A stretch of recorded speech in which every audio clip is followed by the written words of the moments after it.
The silk of the veil was a ghost's touch against my skin, a flimsy barrier between me and the rest of my life.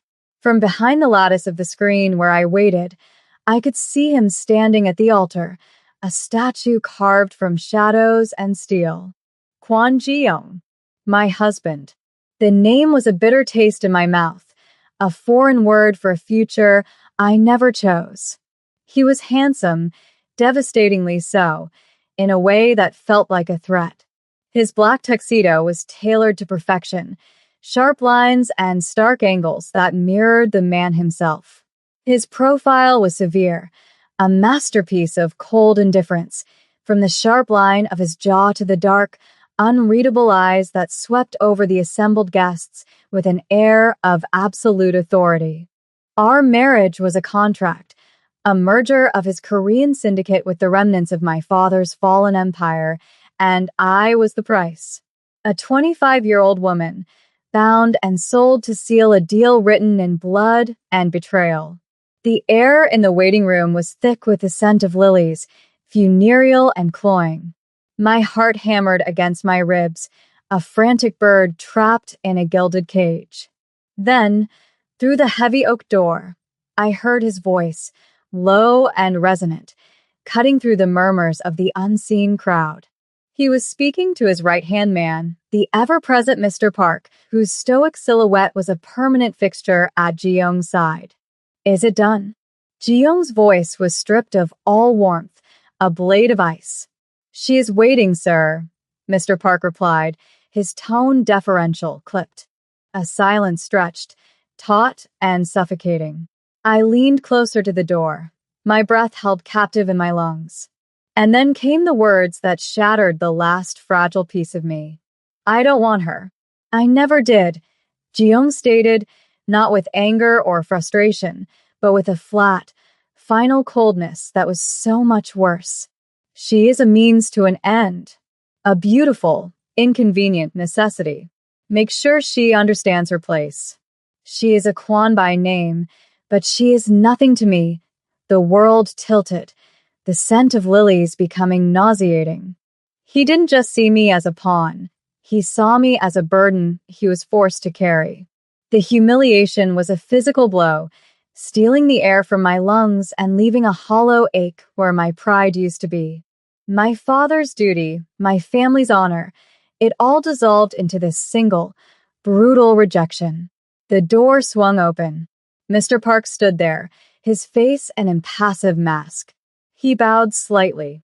"It is time, Mrs. Kwon, Mrs. Kwon." The name was a brand, searing my skin. I rose, the heavy satin of my bridal gown whispering around my ankles.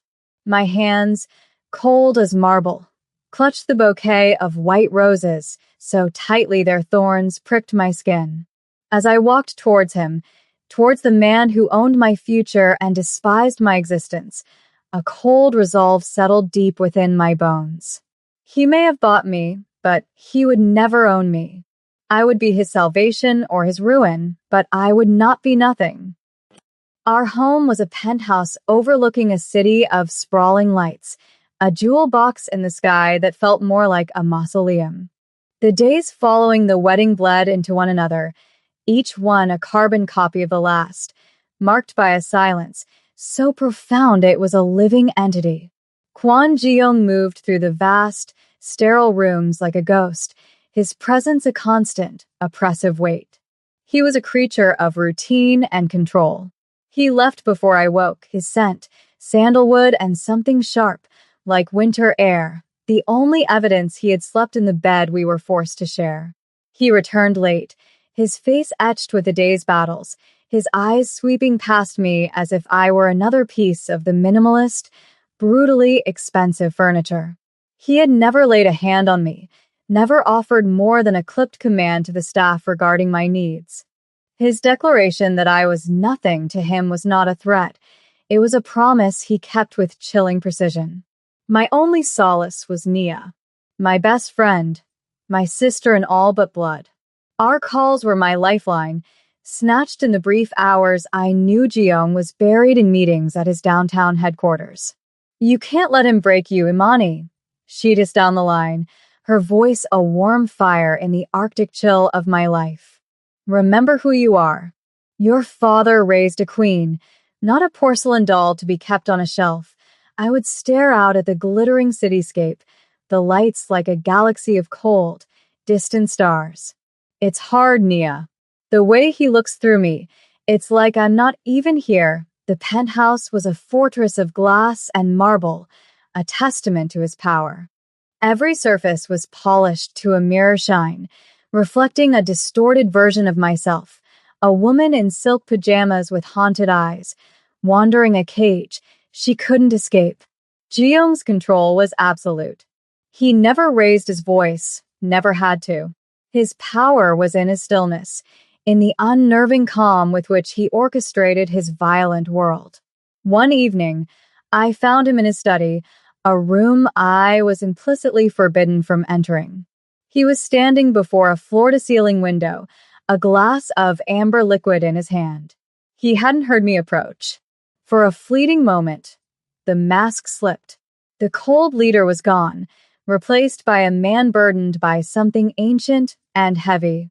His shoulders were slumped, and the reflection in the glass showed a flicker of profound vulnerability, a deep-seated fear in his dark eyes. The moment I made a sound, a tiny, involuntary gasp, the mask slammed back into place. He turned, his body rigid, his eyes becoming opaque stones.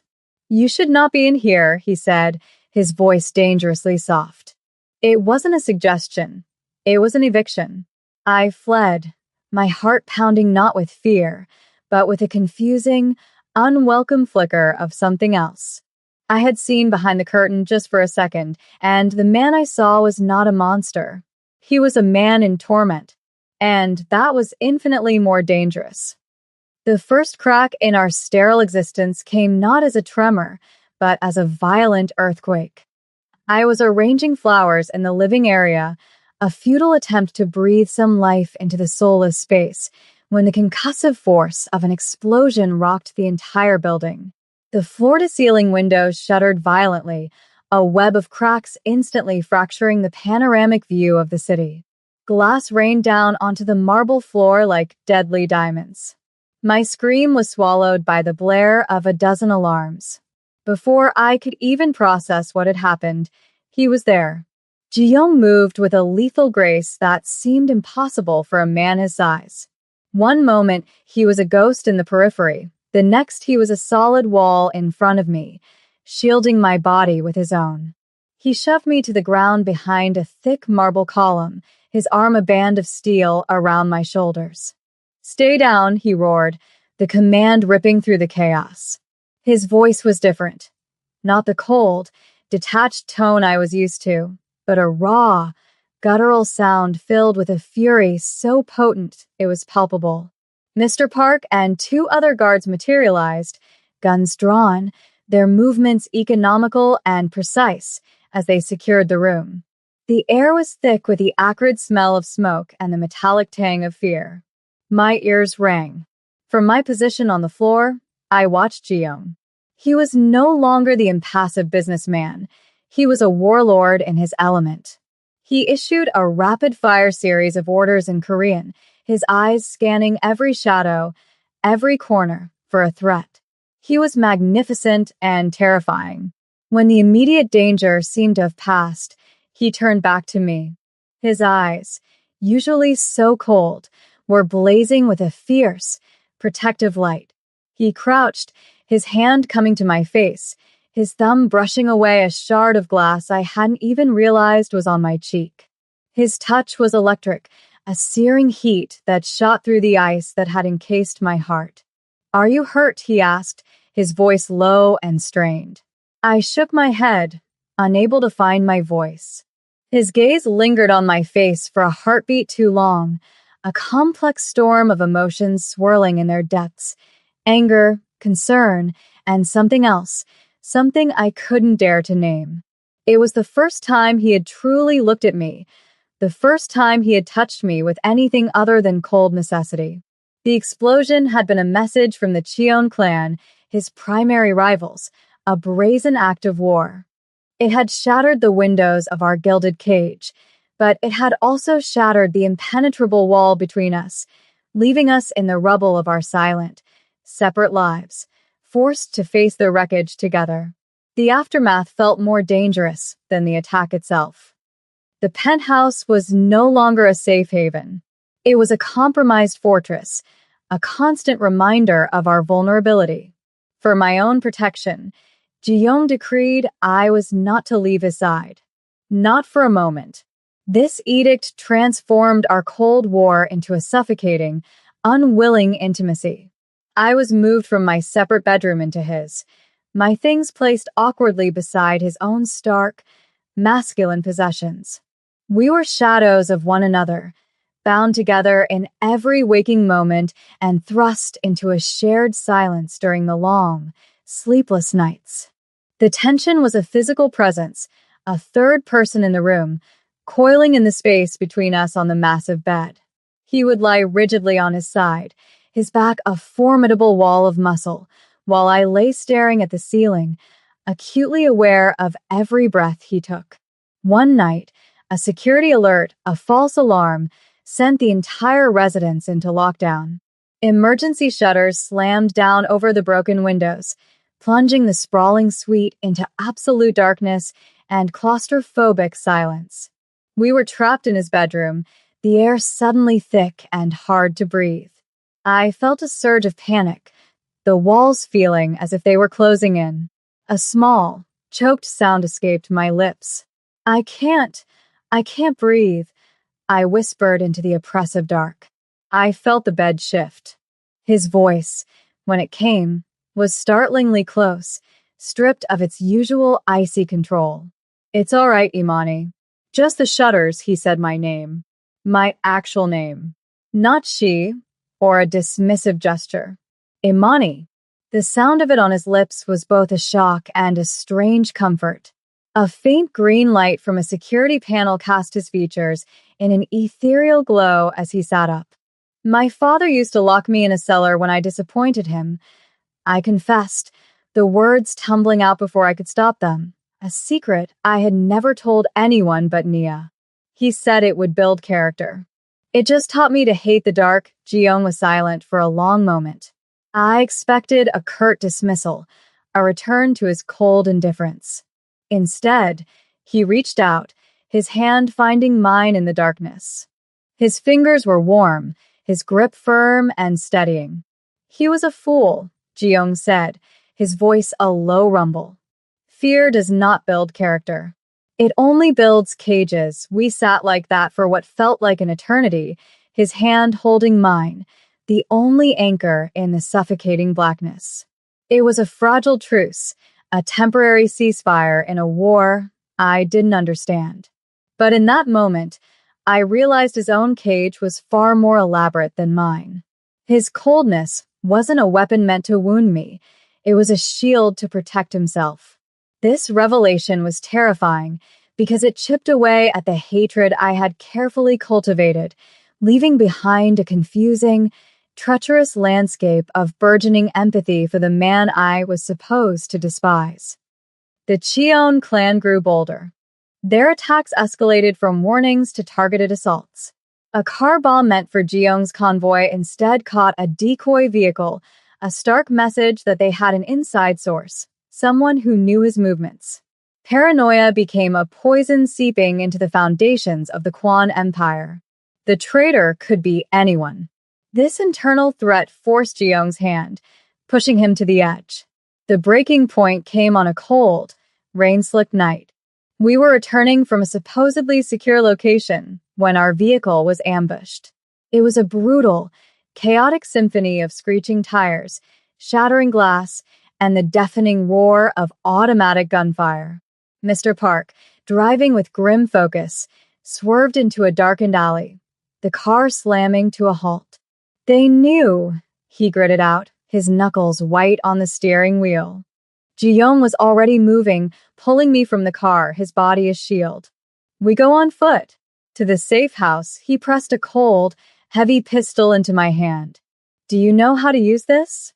I nodded, My father's lessons from a lifetime ago surging to the forefront of my mind. The rain plastered my hair to my face as we ran, the sounds of our pursuers echoing in the narrow alley. A figure emerged from the shadows ahead, blocking our path. It wasn't one of the Cheon thugs. It was Jeong's own cousin, Minjun, a man who had smiled at our wedding, his eyes filled with a duplicity I now recognized. The treacherous insider. "The Cheon family sends their regards, cousin," Minjun sneered, raising his weapon. Everything happened in a blur. Jeong pushed me behind him, a guttural roar of betrayal tearing from his throat. Gunshots exploded in the confined space. I saw Jeong stumble, a dark stain blossoming on his white shirt. Minjun crumpled to the ground, a look of shock on his face as Mr. Park appeared behind him, his own weapon smoking. But another shot rang out, and a searing pain tore through my shoulder. I collapsed against the wet brick wall, the world tilting. Jeong was at my side in an instant, his face a mask of pure, unadulterated terror. He ripped a piece of his shirt, pressing it hard against my wound. "No, no, no," he chanted, his voice breaking. The cold facade was utterly gone, incinerated by fear. He looked at me, his dark eyes shimmering with unshed tears, and the truth, the great mystery of him, finally spilled out. "I never wanted you in this world, Imani," he confessed, his voice ragged with anguish. "I was cold to make you hate me, to keep you at a distance. I thought if they saw you were nothing to me, they would leave you alone. I thought I could protect you by pretending not to care." His words recontextualized everything. Every cold glance, every dismissive word, every night spent on the far side of the bed. It hadn't been rejection. It had been a desperate, flawed, and heartbreaking attempt to keep me safe. It was a shield, not for him, but for me. "You idiot," I whispered, a tear tracing a path through the grime on my cheek. A complete and utter idiot, he pulled me closer, his hand cradling the back of my head, his forehead resting against mine. The rain fell around us, washing the blood from the pavement. "I know," he breathed, his voice thick with a pain that had nothing to do with his own injury. "But you are my salvation, Imani. You were from the moment I first saw you. In the heart of the storm, surrounded by enemies and betrayal, the walls didn't just crack. They crumbled into dust, and for the first time, we were no longer two separate people bound by a contract, but two souls fighting for survival, finally on the same side." The safe house was the antithesis of the penthouse. It was a brutalist concrete bunker hidden beneath an unremarkable warehouse, furnished with only the barest of necessities: a bed, a table, 2 chairs, and a well-stocked medical kit. The air was cool and smelled of damp earth and antiseptic. Here, stripped of the trappings of his empire, Kwon Jeong seemed both more and less human. The legend was gone, leaving only the man, bleeding and breathing and entirely focused on me. He gently pushed me down to sit on the edge of the bed, his movements careful, almost reverent. The terror I had seen in his eyes in the alley had now subsided into a grim, focused intensity. He worked with a practiced efficiency, his large hands surprisingly gentle as he cut away the blood-soaked fabric of my dress from my shoulder. I flinched as he cleaned the wound, the antiseptic stinging like 1,000 tiny needles. "I am sorry," he murmured, his voice rough. "I am so sorry, Imani." His apology was for more than the physical pain. It was for the months of coldness, for the lie he had forced us both to live. I watched him, his handsome face etched with lines of pain and regret. His own injury, a nasty gash high on his ribs, was still bleeding sluggishly, staining the pristine white of his ruined shirt. "You're hurt too," I said, my voice barely a whisper. He waved it away. "It is nothing," but it wasn't nothing. When he finished bandaging my shoulder, I pushed his hands away and gestured for him to sit. He hesitated, a flicker of his old, authoritative self-returning, but the exhaustion in his eyes won out. He sat and I took the medical kit. My fingers trembled slightly as I cleaned his wound, my touch tracing the hard planes of his torso. He was built like a predator, all lean muscle and coiled strength, but beneath my hands, he flinched, a stark reminder of his mortality.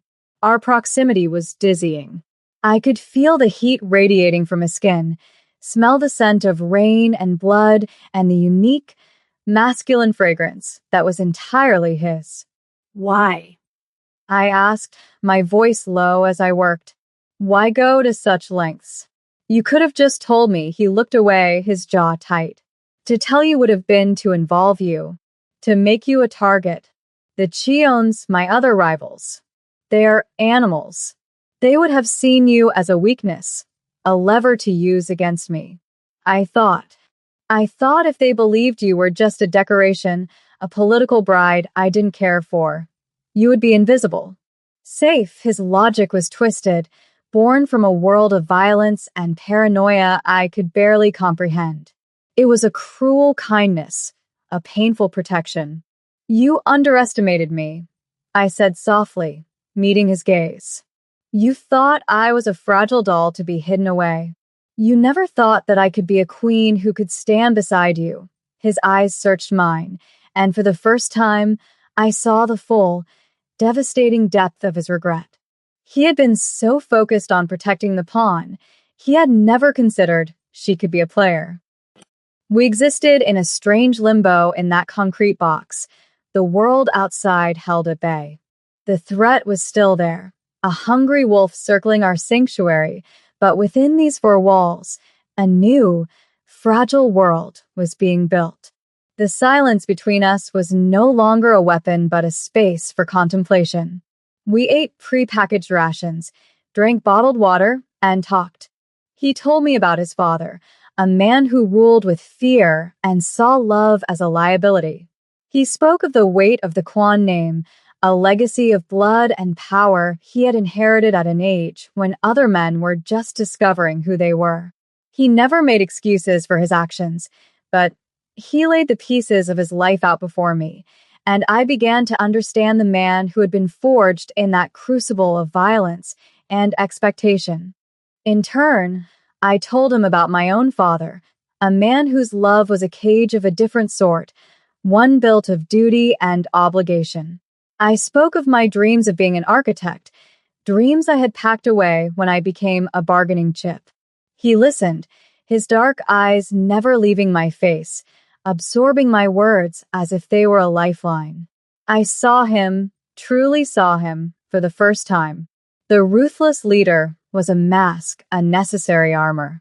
The man beneath it was guarded and wounded, but possessed a capacity for a fierce, desperate loyalty that was both terrifying and utterly captivating. One evening, after I had changed the dressing on his side, my hand lingered on his bare skin. The air crackled, the space between us shrinking until it was non-existent. He turned his head slowly, his gaze dropping to my lips. My heart hammered against my ribs, a wild and frantic rhythm.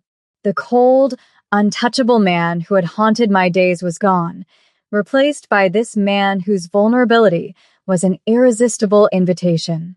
"Imani," he breathed, his voice a raw whisper, and it was all the permission I needed. I leaned in, and he met me halfway. The kiss was not gentle.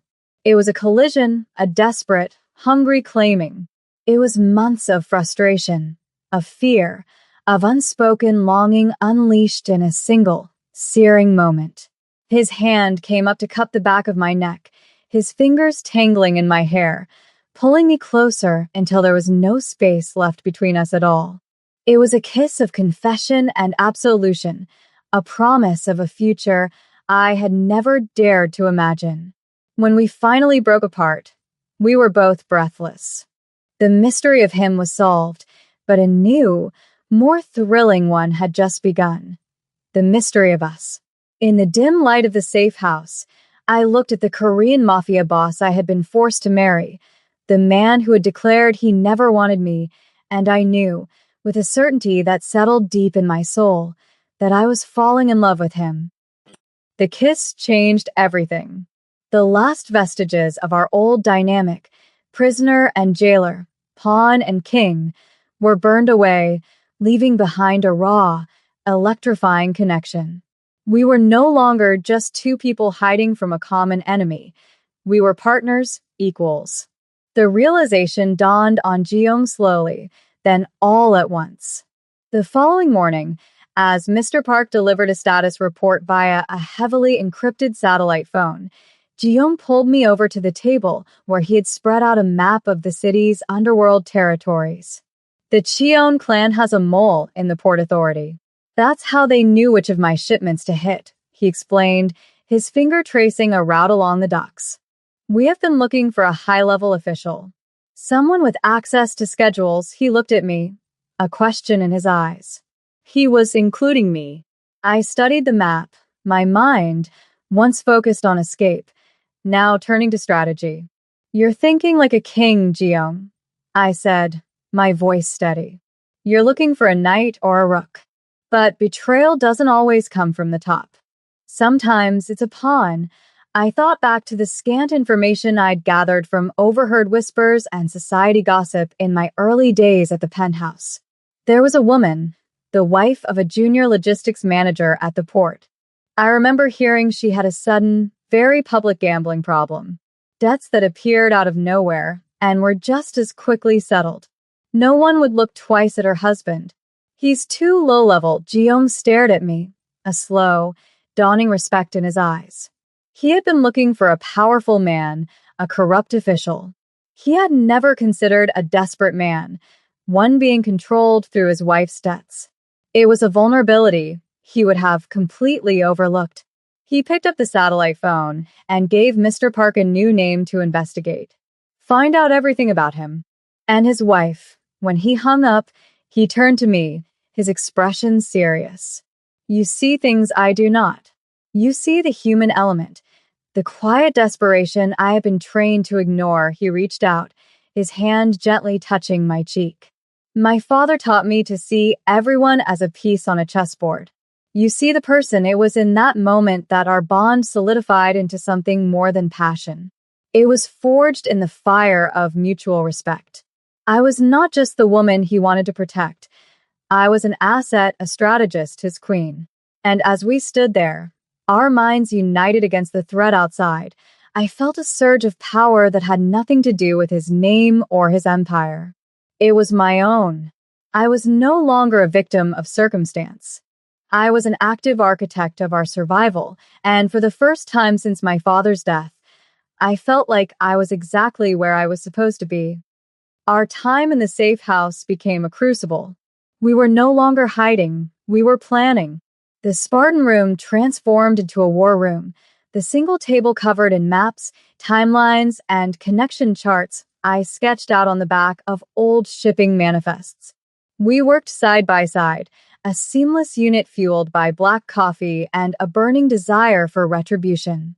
The information on the junior logistics manager and his wife proved to be the key that unlocked the entire conspiracy.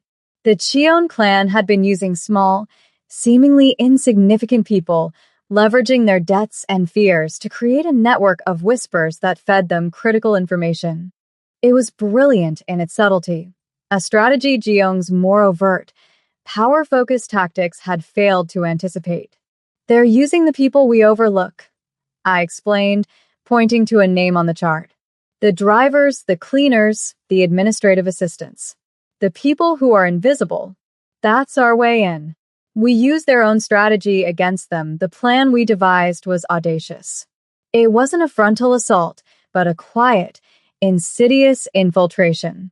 Instead of striking at the head of the Cheon clan, we would dismantle his empire from the inside out, using his own network of informants against him by feeding them false information. Jeong trusted my instincts completely. He listened as I outlined the psychological aspect of the plan, how to create paranoia and distrust within the Cheon ranks, making them tear each other apart before we even fired a shot.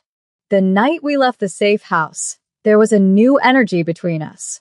The air was charged not with fear, but with purpose. He helped me into a simple, dark outfit, his hands lingering on my waist. "Ready, my queen?" he murmured against my ear, his voice a low vibration that sent a shiver down my spine. "I was born ready," I replied, turning to face him. I saw myself reflected in his dark, intense eyes, not the frightened bride in a white dress, but a woman of strength and resolve. He was my king, and I his partner. Our first move was to a discreet apartment in a part of the city he didn't control. From there, through Mr. Park, we began to sow the seeds of chaos.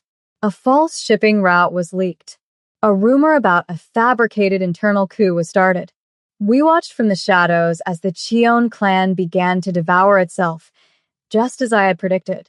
The fighting was not with guns and bombs, but with whispers and lies, a far more elegant and devastating form of warfare. Jeong had always ruled with an iron fist. I was teaching him how to rule with a razor-sharp mind. Together, we were not just surviving, we were ascendant. The final confrontation was not in a hail of gunfire, but in the sterile, glass-walled office of Chairman Cheon himself. We walked into his headquarters not as invaders, but as invited guests. The false information we had leaked had led him to believe that Jeong was weakened, his organization in tatters, and that he was coming to surrender.